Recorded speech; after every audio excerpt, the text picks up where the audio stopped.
పెట్టుబడుల అవగాహనపై రేవంత్ మరియు గిరిబాబు గారు కండక్ట్ చేసే వెబినార్ కోసం ఈ నెంబర్కి కాల్ చేయండి.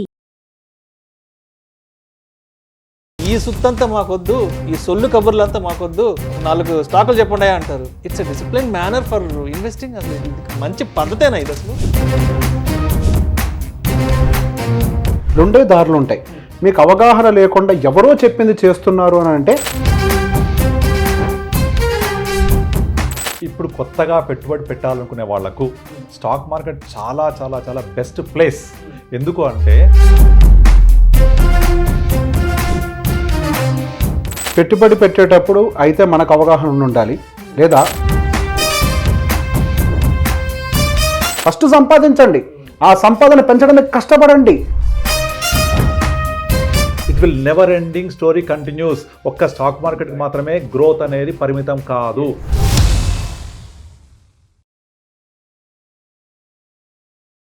నమస్తే, వెల్కమ్ టు సుమన్ టీవీ. నేను మీ విష్ణు.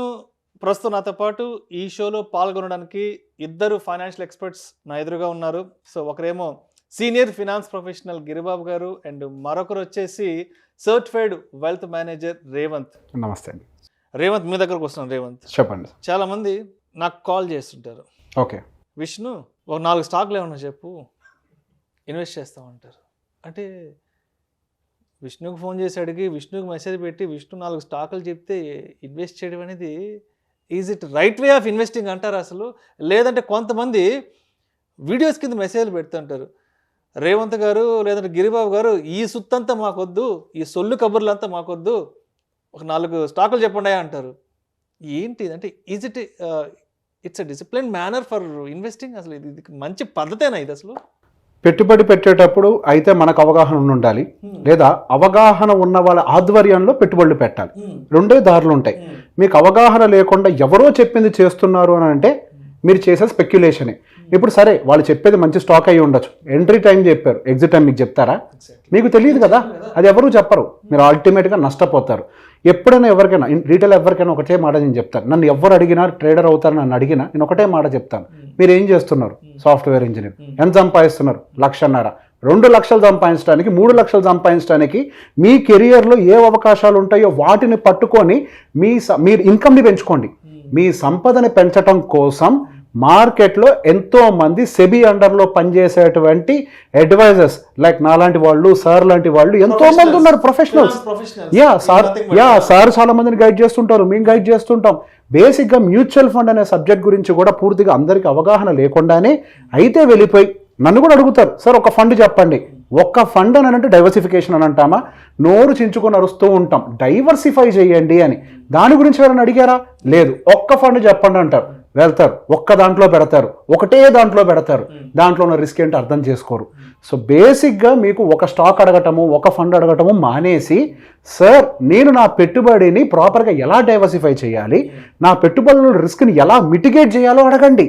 సంపద అనేది ఎప్పుడు ఒక ప్రక్రియ ప్రకారం జరుగుతుంది. ఒక ఎగ్జాంపుల్ చెప్పేస్తాను సార్. సార్ ఒక క్రికెట్ టీం అనేది గెలవాలి అని అంటే అందులో ఉన్నటువంటి ప్లేయర్స్ అందరూ 6లు కొట్టేవాళ్ళు అనుకోండి, అగ్రెసివ్ ప్లేయర్స్ అనుకోండి, 5 ఓవర్లో ఓడిపోతారు. ఆ టీంలో డిఫెన్స్ ఆడేవాళ్ళు, సింగిల్స్ కొట్టేవాళ్ళు, 6-4 కొట్టేవాళ్ళు కూడా ఉండాలి. So this is called diversification. అందరూ ఉంటేనే ఆ టీం 20 ఓవర్స్ ఆడుతుంది. 20 ఓవర్స్ ఆడే టీం మాత్రమే గెలుస్తుంది. 5 ఓవర్లో ఆడేది ఎప్పటికీ గెలవదు. డైవర్సిఫికేషన్ ప్రాపర్గా అర్థం కావాలి అని అంటే కన్సల్ట్ అండ్ అడ్వైజర్ ఫస్ట్. మీకు అర్థమయ్యేలాగా ప్రతిదీ వివరించి చెప్తారు. మీ బాధ్యతని భుజాల మీద వేసుకుంటారు. సార్ మేమందరం ఒకటే నమ్ముతాం, సంపద. మేము జనాలతోటి ట్రావెల్ అవుతూ ఉన్నాం. ఒక ఇన్వెస్టర్ మా దగ్గరకు వస్తే అయితే మేము పోయేదాకో లేదా వాళ్ళు పోయేదాకో చెయ్యి పెట్టుకొని మేము జీవితకాలం నడుస్తూ ఉంటాం. ఇది ఒక బాధ్యత. మేము మా వెల్త్ కంటే కూడా ఎవరైతే మన దగ్గర మనం నమ్మి పెట్టుబడులు పెట్టారో వాళ్ళని అభివృద్ధి చేసేందుకు ఎక్కువ ఆలోచిస్తాం. వాళ్ళు బాగుంటే మేము బాగుంటాం, మేము బాగుంటే మన సొసైటీ అంతా కూడా కొద్దిగా వెల్దీగా తయారవుతుంది. సో గిరిబాబు గారు, మీ దగ్గరకు వస్తున్నాను. స్టాక్ మార్కెట్స్లో డబ్బులు పెట్టడానికి చాలామంది ఫ్రెండ్స్ దగ్గర అప్పులు చేసు, భార్య దగ్గర ఉన్న డబ్బులు తీసుకోవచ్చు, బంధువుల దగ్గర నుంచి డబ్బులు తీసుకోవచ్చు, లేదా ఇంకేదన్నా ఒక వస్తువు, వాల్యుబుల్ వస్తువు అమ్మేసి ఇన్వెస్ట్మెంట్స్ చేస్తుంటారు. ఇది ఎంతవరకు పద్ధతి అంటారు అసలు? చాలా తప్పండి. అప్పు చేసి తప్పు చేయొద్దు. ఫస్ట్ ఆఫ్ ఆల్ మళ్ళీ అప్పు చేసి ఆ డబ్బులు తెచ్చి మార్కెట్లో పెట్టడం అంత తప్పు ఇంకోటి ఉండదు. ఎందుకంటే మనం అప్పు చేస్తే మినిమం బ్యాంక్ వడ్డీ ఏరేసుకున్నా ఒక 12% ఉంటుందా, మినిమం 9%, 10%, 12%. హోమ్ లోన్ అయితే 8-10 వస్తుంది, మిగతా అన్ని అబౌట్ 12 ఉంటాయి. అంటే ₹1 ఇంట్రెస్ట్ మనం కడుతున్నాం, నెలకు తిరగగానే ₹1 కట్టాలి వీళ్ళకు. కానీ అదే మనం మార్కెట్లో ఇన్వెస్ట్ చేస్తే మనకు వస్తుందా అదే విధంగా ₹1? జనాలు ఏం చేస్తారంటే last 1 year, last 2 years, last 3 years performance చూస్తారు. ఇది లాస్ట్ ఇయర్ 36% ఇచ్చింది కదా, 40 ఇచ్చింది కదా అని చెప్తారు. అది లాస్ట్ ఇయర్ మీరు 3 ఏళ్ల క్రితం ఇన్వెస్ట్ చేయాలి, ఇప్పుడు కాదు. అది అర్థం కాదు. కనుక నాకు అడుగుతారు చాలామంది, కొంతమంది ఫోన్ చేసి సార్ నాకు ఎంత రిటర్న్స్ వస్తాయంటే నేను 12-15 చెప్తాను. అదేంటి సార్ మీరు 12-15 ఇస్తానంటున్నారు, వేరే వాళ్ళు 40 ఇస్తారంటున్నారు, 40 ఇస్తారని చెప్తున్నారు. అరే ఇవాళ వాళ్ళ జబ్బులోంచి ఇస్తారంటే ఎవరన్నా సీరియస్లీ అడుగుతారు. అట్లా 40,000-50,000 రావండి. That is historical performance.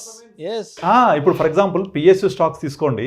ఆ పిఎస్యూ స్టాక్స్ లాస్ట్ 2 yearsలో విపరీతంగా పెరిగాయి.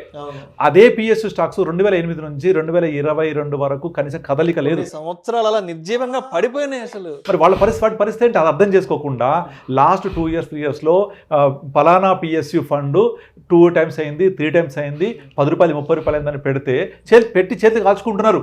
వాళ్ళు ఇంకా అదే చూస్తారు. మీకు ఒక ఎగ్జాంపుల్ చెప్తాను. మీరు ఏదైనా what is the best mutual fund యూట్యూబ్లో కొట్టండి. కొడితే మీరు ఒక 3 years బ్యాక్ రికమెండేషన్ చూడండి, కింద రాసి ఉంటుంది 3 years ago అనేది. వాడు చూడండి ఏం ఫండ్స్ చెప్పారో, అందులో ఒక్క ఫండ్ అయినా ఇవాళ టాప్లో ఉందా? నేను పేర్లు చెప్పకూడదు చెప్పట్లేదు. చాలా ఫండ్స్ 3 సంవత్సరాల క్రితం చెప్పినాయి ఫలానా బ్లూ చిప్, ఫలానా స్మాల్ క్యాప్, ఫలానా అని చెప్పినవి ఈ రోజు చూడండి అవి ఎక్కడున్నాయో. కానీ మళ్ళీ వాళ్ళు ఏమైనా వచ్చి చెప్తున్నారా ఆ ఫండ్ పర్ఫామ్ చేయట్లేదు, మీరు తీసేయండి, వేరేది పెట్టండి చెప్తున్నారా? లేదు, ఎవ్వరు చెప్పరు. ఒక్క యూట్యూబ్ చూడండి, ఫలానా ఫండ్ పెట్టద్దు, ఫలానా దాంట్లో బయటకు రండి ఉంటుందా? అవన్నీ సమాచారం ఇస్తున్నాయి. సమాచారం వేరు, అడ్వైజ్ వేరు. ఆ ఇచ్చిన ఇన్ఫర్మేషన్ని అడ్వైజ్ అనుకుని అన్వయం చేసుకుంటున్నారు. ఇంకో ఎగ్జాంపుల్ చెప్తా. ఇప్పుడు టీవీలో మీకు మీ మోకాళ్ళ నొప్పుల మూవ్ రాయండి అని ఒక అడ్వర్టైజ్మెంట్ వస్తుంది. ఆలి వచ్చేసి గోకాఫ్ తాగండి దగ్గు తగ్గిపోద్ది అంటది. అంటే గోకాఫ్ తాగండి దగ్గు తగ్గిపోద్ది. దిస్ ఇస్ ట్రూ, అది కరెక్ట్ కూడా. కానీ అన్ని దగ్గులో తగ్గుద్దా? అది కాదు కదా. అన్ని రకాల మోకాళ్ళ నొప్పులకు డాక్టర్ మూవ్ పనిచేస్తుందా? పనిచేయదు కదా. అంటే టీవీలో చెప్పినవి మనం కొనుక్కొని రాసుకొని తాగితే దగ్గు తగ్గిపోదు, మోకాళ్ళ నొప్పులు తగ్గవు. మనం ఏం చేయాలి? మోకాళ్ళ నొప్పులు వస్తే ఆర్థోపెడిక్స్ దగ్గరికి వెళ్ళాలి. ఆయన మోకాళ్ళ నొప్పి కారణం ఏంటి అనలైజ్ చేసి మనకు సరైన మందు ఇస్తాడు. అలా చేయకుండా ఆ టీవీలో చూపించింది ఎంతమంది కొంటూ ఉంటారు, అదే తాగుతూ ఉంటారు కొన్ని సంవత్సరాల పాటు. ఏదైతే వచ్చిన శాషియర్ సమాచారాన్ని వాడు అమ్ముకోవడానికి చేస్తున్నాడు.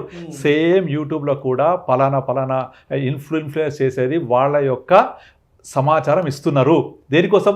అది వాళ్ళ బిజినెస్. అది ఇప్పుడు సపోజ్ ఫర్ ఎగ్జాంపుల్ టీవీలో మీకు ఒక కర్రీస్ గురించి చెప్తున్నాడు, వంటల కార్యక్రమం, అందులో ఫలానా వంకాయ కూర చెప్తున్నాడు. డెఫినెట్లీ వంకాయ కూర గురించి అతను గట్టిగా చెప్పాలి, వంకాయ కూర బాగుంటుందని చెప్పాలి. చెప్తే వంకాయ కూర మాత్రమే బాగుంటున్నట్టుగా చెప్పాలి. చెప్తేనే చూస్తారు జనాలు. దట్ డజంట్ మీన్ దట్ మిగతా కూరలు బాగాలేవని కాదు కదా. కనుక అది చెప్పేది దేనికోసము, ఏ కాంటెక్స్ట్లో చెప్తున్నాడు, ఆ కాంటెక్స్ట్ దేనికి రిలవెంట్ ఉంది. అది వంకాయ కూర గురించి చెప్తున్నాడు కాబట్టి వంకాయ కూర మాట్లాడుతున్నాడు అంతే. అంటే అలాగే పలానా ఫండ్ గురించి మాట్లాడితే దాని కాంటెక్స్ట్ వేరే, దాని పాస్ పర్ఫార్మెన్స్ చూపిస్తున్నాడు. సమాచారం అదంతా అడ్వైస్ కాదు. కానీ జనాలు దాన్ని అడ్వైస్ కింద తీసేసుకుంటారు. అడ్వైస్ కింద తీసేసుకొని మీరు అన్నట్టుగా ఇంకా ఆ అడ్వైస్ నాకు ఇచ్చినట్టుగా అన్వయం చేసుకుంటూ ఉంటారు. అది కరెక్ట్ కాదు. అది అందులో లోతుపాట్లు ఏంటి అనలైజ్ చేయాలి. అది ఏంటి, ఏం జరుపుతున్నాడు, అది ఏంటి, ఏం జరుగుతోంది, గతంలో ఏం జరిగింది, ఎందుకు. ఇప్పుడు ఫర్ ఎగ్జాంపుల్ డిఫెన్స్ ఫండ్స్ తీసుకోండి. ఒక డిఫెన్స్ ఫండ్ వచ్చింది. ఇప్పుడు ప్రతి ఒక్కరు నాకు ఫోన్ చేసి డిఫెన్స్ ఫండ్లో పెట్టొచ్చా, పలానా డిఫెన్స్ ఫండ్ పెట్టొచ్చా అని. ఆ డిఫెన్స్ అన్ని పిఎస్సీ ఉంటాయి మెజారిటీ అంతా. అవన్నీ విపరీతం ర్యాలీ అయిపోయినాయి. ర్యాలీ అయిన తర్వాత ఇంకా అది 100 times ఎబో పెరిగింది విత్ ఇన్ 1 yearలో. ఇప్పుడు వచ్చి కొత్త ఫండ్ వస్తే పెట్టేయడమేనా?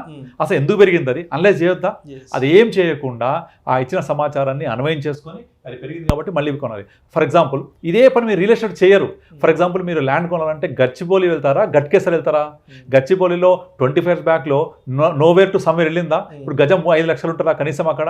మరి అక్కడ ఎంత పెరిగిందా? మరి ఎందుకు కొనరు? పోయి అక్కడ కొనరు. అక్కడ గట్కేసరిగా ఉంటుంది, ఎందుకంటే తక్కువ రేటు దొరుకుతుంది కాబట్టి. అంటే ఇక్కడేమో లాజిక్ అప్లై కాదు. రియల్ ఎస్టేట్లో కొనేటప్పుడు పెరిగిపోయింది కాబట్టి వద్దు, బంజారాస్ కొనొద్దు, గచ్చిబౌలి కొనొద్దు, ఇంకా మాదాపూర్ కొనొద్దు, పెరిగిపోయినాయి. తెలుసు అందరికీ ఆ విషయం. కానీ పెరగని గచ్చిబౌలి గట్కేసరికి వెళ్ళి కొనాలి. కరెక్ట్ లాజిక్ కూడా అది. మరి మ్యూచువల్ ఫండ్ వచ్చేప్పటికి పెరిగిపోయిన ఫండ్లో కొంటారు. పలానా ఫండ్ ఇంత పెరిగింది కొనాలి, అరే ఎంత పెరిగింది కొంటారు. ఈ ఫండ్ పలానా ఫండ్ 5 ఏళ్ల నుంచి బాగా పెరిగింది కొంటారు. రియల్ ఎస్టేట్ ఏమో అప్లై కాదు, ఇక్కడ మాత్రం అప్లై అవుతుంది పాస్ పర్ఫార్మెన్స్. మరి అదే పాస్ పర్ఫార్మెన్స్ అప్లై అయినప్పుడు పోయి గచ్చిబౌలి కొనాలి అందరూ. అక్కడ సప్లై లేదు, గచ్చిబౌలి ల్యాండ్ దొరకదు కొనాలంటే. అలానే ఇక్కడ బోరు ఆడ పెరిగిపోయింది కదండి మళ్ళీ పెరుగుద్దా? మరి ఈ లాజిక్ ఇక్కడ ఎందుకు అప్లై చేయరు అడుగుతా నేను. స్టాక్స్ కూడా అంతే. స్టాక్స్ ఏమో పడిపోయిన స్టాక్ కొంటారు, అరే బాగా పడింది Yes Bank highest buying when it is 20 rupees 18 rupees, పడిపోయిన కొంటారు, పెరిగితే కొనరు, పెరిగిపోయింది కదా ధర ఎక్కువ కొనరు. అంటే స్టాక్ కొనేటప్పుడేమో పెరిగితే కొనరు, రియల్ ఎస్టేట్లో పెరిగిపోతే కొనరు, కానీ మ్యూచువల్ ఫండ్లో మాత్రం బాగా పెరిగితే 3 ఏళ్ల క్రితం బాగా పర్ఫామ్ చేస్తే కొంటారు. అక్కడ లాజిక్ ఎందుకు అప్లై అయింది, ఇక్కడ ఎందుకు అప్లై కాదో తెలియదు జనాలకు, ఇవేవి అర్థం కాదు. సో రేవంత్ మీ దగ్గరకు వస్తున్నాను సార్. ఒక హెల్త్ ఇష్యూ వచ్చినప్పుడు ఒక డాక్టర్ని కన్సల్ట్ అవ్వాలని మనమే తెలుసుకుంటాం, అంటే ఆలోచన మనకే వస్తుంది. లేదంటే ఒక మంచి ఇల్లు కన్స్ట్రక్ట్ చేసుకోవాలి అంటే ఒక ఆర్కిటెక్ట్నో లేదంటే ఒక ఇంజనీర్లో కలవాలని మనకి ఎవరో చెప్పరు, మనకి మనంగా ఆలోచన చేస్తాము, ద బెస్ట్ ఎవరో వాళ్ళని అప్రోచ్ అవుతాం.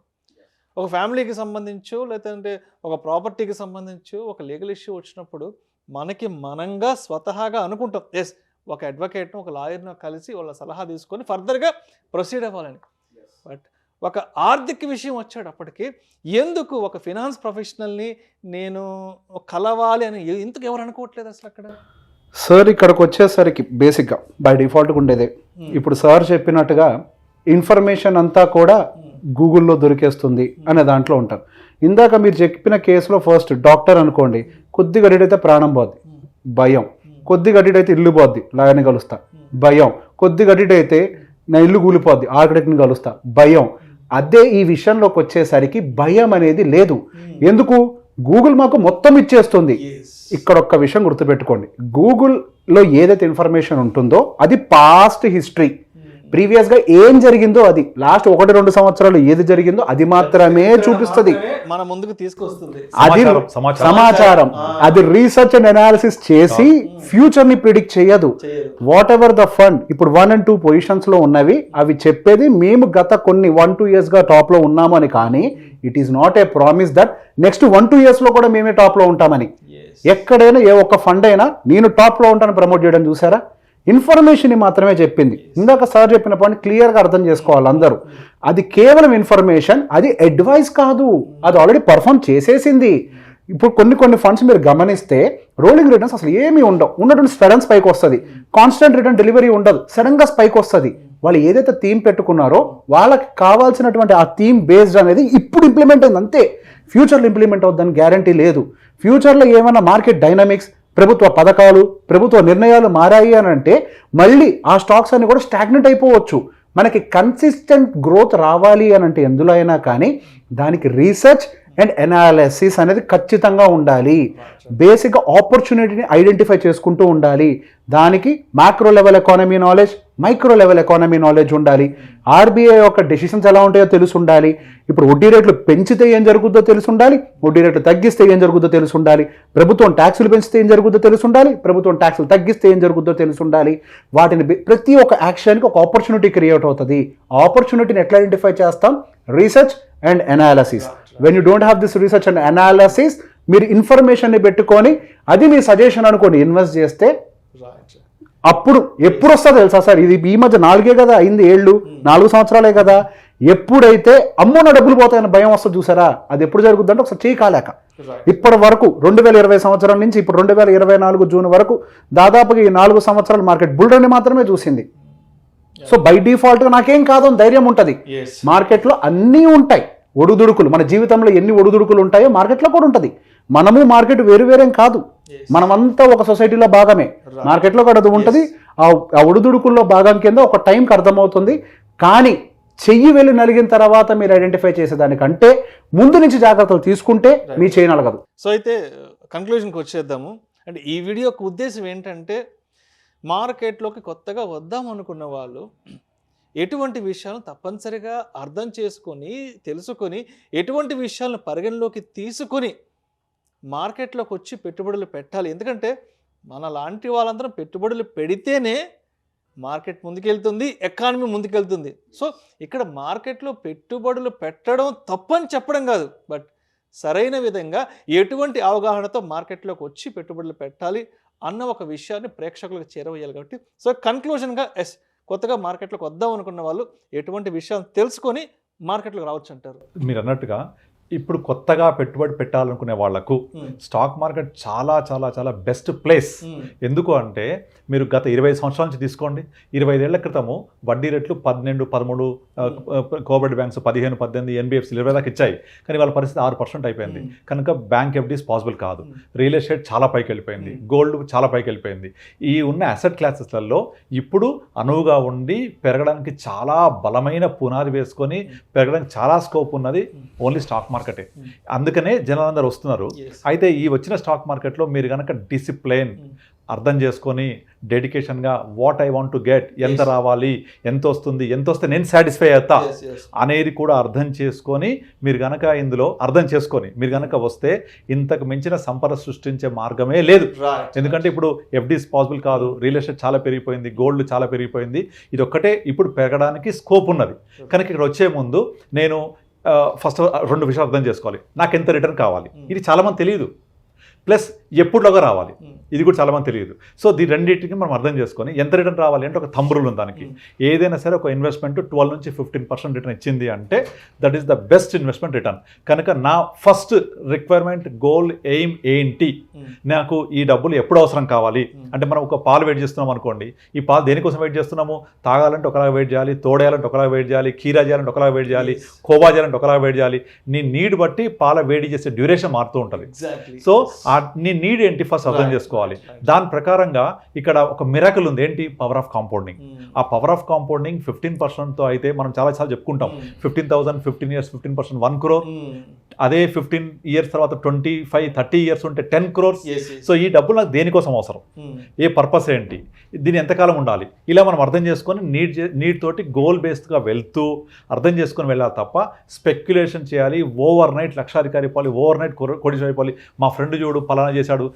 అంతెందుకు, మీకు క్రిప్టో కరెన్సీ తెలుసు కదా. మీరు గత 4-5 సంవత్సరాల క్రితం నుంచి crypto currency accounts more than 10 crores create అయినాయి. అసలు అది ఏ కంట్రీలో ఉంటుంది, ఎవరు రెగ్యులేట్ చేస్తారు, ఎక్కడికి పోతాయి, మన పాస్వర్డ్ పోతే ఎక్కడ అడగాలి, ఏం లేదు, కేర్ ఆఫ్. గవర్నమెంట్ కూడా సింపుల్ గా 30% ట్యాక్సెస్ చేసి దొరుకుతుంది, ఎవరు రెగ్యులేటరీ లేడు దానికి. అలాంటి దాంట్లో డబ్బులు పెట్టడానికి రెడీ అయ్యి పెడుతున్నారు జనాలు. అదే పిటిఎస్ థింగ్. కానీ సంపద సృష్టించే మార్కెట్లో కూడా అలాగే వాళ్ళ దృక్పథంతో వస్తున్నారు. అది రావద్దు. First of all over night చేయాలి అంటే మాత్రం రావద్దు. చెమట చిందించకుండా, డబ్బు టైం ఇవ్వకుండా ఏది పాసిబుల్ అవ్వదు. ఇక్కడ ఇవ్వాల్సింది ఏంటి? టైం. ఆ టైం ఇవ్వాలి. ప్లస్ రెండోది, నాకేం కావాలి, ఎప్పటి వరకు కావాలి, నాకు ఏంటి అనేది అర్థం చేసుకోవాలి. రెండోది ఇంపార్టెంట్ పాయింట్. ఇప్పుడు మీరు మీ పోర్ట్ఫోలియోని 5 కోట్లు 10 కోట్ల వరకు ఏం చేయగలుగుతారా, దాన్ని డ్రైవ్ చేయగలుగుతారా, దాన్ని విజన్ చేయగలుగుతారా? చేయలేనప్పుడు ఒక డాక్టర్ దగ్గరికి వెళ్ళాలి, ఫైనాన్షియల్ డాక్టర్.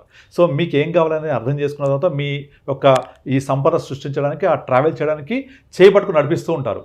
ఒక ఎగ్జాంపుల్ చెప్తాను. ఒక శ్మశానం దాటాలనుకోండి, ఒక సింగిల్ వ్యక్తి దాటగలుగుతాడా? దాటలేడు. ఈ ఇద్దరు పిరికి వాళ్ళు ఉన్నారనుకోండి, ఇద్దరు పిరికి వాళ్ళు దాటేస్తారు. ఎందుకంటే పక్కోడున్న ధైర్యం ఇతనికి ఉంటుంది, ఇతని ధైర్యం ఇతనికి ఉంటుంది. చేయి పట్టుకొని వాడున్నాడని ధైర్యంతో ఉంటాడు, ఈ చేయి పట్టుకున్న అతను ఇతరుల ధైర్యంతో ఉంటాడు. ఒక ఇద్దరు పిరికి వాళ్ళు కూడా శ్మశానం దాటొచ్చు. పిరికి వాళ్ళు కూడా ఎప్పుడు పక్కోడున్న ధైర్యంతో. ఆ ధైర్యం ఇచ్చేవాడే ఒక ఫైనాన్షియల్ అడ్వైజర్. ఆ ధైర్యంతో, ఎందుకంటే నా దగ్గరికి వచ్చేవాళ్ళు చాలామంది సొంతగా డైరెక్ట్గా ఇన్వెస్ట్ చేసుకొని వాళ్ళు 5 లక్షలు 10 లక్షలు అయిన తర్వాత నేను సరైన డైరెక్షన్లో వెళ్తున్నానా, నా ఫండ్స్ కరెక్ట్ ఉన్నాయా, ఏంటి అనే డౌట్ వచ్చాక నా దగ్గరికి వస్తారు. రాగానే వాళ్లకు అది ఎలా ఉన్నాయి ఏంటి అని అర్థం చేసుకుంటే 99.9% పాస్ పర్ఫార్మ్ చూసి పెట్టేస్తారు. ఏవి ఇప్పుడు పర్ఫామ్ చేయవు, దాన్ని మొత్తాన్ని రిఫైన్ చేసేసి వాళ్ళ యొక్క విజన్ని ఒక 5 కోట్లు 10 కోట్లు అంటే వాళ్ళ సంపాదనని సంపదగా సృష్టించడానికి, ఆ సంపద వాళ్లకు రెగ్యులర్ క్యాష్ ఫ్లో ఇవ్వడానికి ఒక సరి అయిన గైడెన్స్లో తీసుకెళ్తూ ఉంటారు. సో అది అర్థం చేసుకుని రావాలి, టైం ఇవ్వాలి. ఇవన్నీ వాళ్ళకు ఉండే మెయిన్ ఇంపార్టెంట్ రిక్వైర్మెంట్స్. ఇవి లేకుండా ఇక్కడికి రావద్దు. ఏదో ఓవర్ నైట్ చేయాలని మాత్రం పొరపాటు రావద్దు. ఈ స్పెక్యులేషన్ చేయొద్దు, చేసే డబ్బులు పోతాయి. ఇంకోటి ఏంటంటే నార్మల్గా ఒక సిగరెట్ స్మోక్ చేసే వాళ్ళ వ్యక్తి యొక్క వయసు, స్టాక్ మార్కెట్లో ఎఫ్&ఓ ఆప్షన్స్ సెల్లింగ్, ఇప్పుడు కొత్తగా ఆప్షన్ సెల్లింగ్ వచ్చేసింది. ఆప్షన్ సెల్లింగ్ ఎంత దారుణం అంటే, ఆప్షన్ సెల్లింగ్ అంటే యాక్చువల్లీ ఆప్షన్ సెల్లింగ్లో మీకు ప్రాఫిట్ ఏమో minimum, loss maximum. That's called option selling. I repeat again, profit minimum, loss maximum. దీంట్లోకి ఫ్లో వచ్చేస్తున్నారు. ఆప్షన్ సెల్లింగ్ ఫ్యాషన్ అయిపోయింది ఇప్పుడు. ఏంటంటే నేను ఆప్షన్ బయింగ్ సెల్లింగ్ చేస్తా. సెల్లింగ్లో ప్రాఫిట్ మినిమం, లాస్ మ్యాక్సిమం. అక్కడికి వస్తారు. ఈ ఆప్షన్ సెల్లింగ్, ఆప్షన్ ఏంటంటే ఇవన్నీ కూడా అసలు ప్యాషన్ అయిపోయింది. మీరు ఒక సాఫ్ట్వేర్ కంపెనీకి వెళ్తే 2:30-3 అయిందంటే ఇక వాళ్ళు బయటకు వస్తూ ఉంటారు అనమాట. ఇక 3 మార్కెట్ క్లోజ్, ఆప్షన్స్ ఇరోడ్ అయిపోతుంటాయి, వాల్యూ తగ్గిపోతుంటాయి. ఈ స్పెక్యులేషన్ చేయొద్దండి.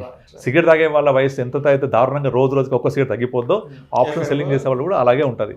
They are weapons of mass destruction. So Revanth, మీ దగ్గరకు వస్తాను. సో చాలామంది ఆర్థికవేత్తలు ఏం చెప్తున్నారంటే నెక్స్ట్ 5 to 10 yearsలో ఇండియా యొక్క గ్రోత్ అనేది అసలు మనం ఊహించని విధంగా ఉండబోతుంది అంటున్నారు. కాబట్టి మరి అంటే ఇది ఏదైతే ఉందో ఎకానమిక్ గ్రోత్లో మనం కూడా పార్టిసిపేట్ చేయాలి అంటే, బట్ మన డిసిప్లైన్డ్ పార్టిసిపేషన్ అనేది ఏ విధంగా ఉండాలి ఈ ఆర్థిక అభివృద్ధిలో? సార్ మంచి క్వశ్చన్ అది. యాక్చువల్గా మీకు 10 సంవత్సరాల క్రితం మీ శాలరీ ఇప్పుడు ఉన్నంతే ఉందా? లేదు, పెరుగుతుంది. ఎందుకు? మీ ఏదైతే ఆర్గనైజేషన్లో వర్క్ చేస్తున్నారో ఆర్గనైజేషన్ కూడా గ్రోత్కి గురవుతూ ఉంటుంది.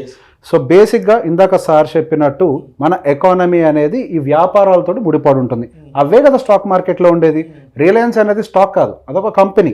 టాటా అనేది ఒక స్టాక్ కాదు, అదొక కంపెనీ. సో వ్యాపారాలు అనేవి పెరుగుతూనే ఉంటాయి. మార్కెట్ యొక్క అవసరాలు మారుతూనే ఉంటాయి, దానికి తగ్గట్టుగా పెరుగుతూనే ఉంటాయి. మనం వింటూనే ఉన్నాం, విత్ ఇన్ నో టైం మనం 4 trillion ఎకానమీకి వచ్చాం. 2048 టైంకి మనం 30 trillion ఎకానమీకి వెళ్తాం. అలానే 2075 టైంకి మన వరల్డ్ ఎస్టిమేషన్స్ ప్రకారం కూడా దాదాపుగా వరల్డ్స్ 2nd లార్జెస్ట్ ఎకానమీగా మారబోతున్నాము. సో బేసిక్గా ఈ పార్టిసిపేషన్లో కూడా మనం ఉంటేనే మనం కూడా దేశంతో పాటు ఎదుగుతాము. నేను రీసెంట్గా కొన్ని రిపోర్ట్స్ చూశాను. ఇండియాలో సేవింగ్స్ రేషియో చాలా ఎక్కువ, కానీ ఇన్వెస్ట్మెంట్ రేషియో చాలా తక్కువ. అంటే వెల్త్ రేషియో బాగా దాచిపెడుతున్నారు, కానీ దాన్ని కరెక్ట్గా ఇన్వెస్ట్ చేయట్లేదు. మనం గమనించినట్లయితే ఆల్మోస్ట్ 30%, 25% ఓల్డ్ యావరేజ్ ఉంటే సేవింగ్స్ రేషియో మనది 30 ఉంటుంది. అదే ఓల్డ్ యావరేజ్ ఒక ఈక్విటీ ఇన్వెస్ట్మెంట్ 60%గా ఉంటే మనది 5%గా ఉంటుంది. మన దేశం ఎదుగుతుంది, కానీ మనం ఎదగట్లేదు. మనం కూడా దేశంతో పాటు ఎదగాలి అని అంటే అందులో భాగస్వాములమై ఉండాలి.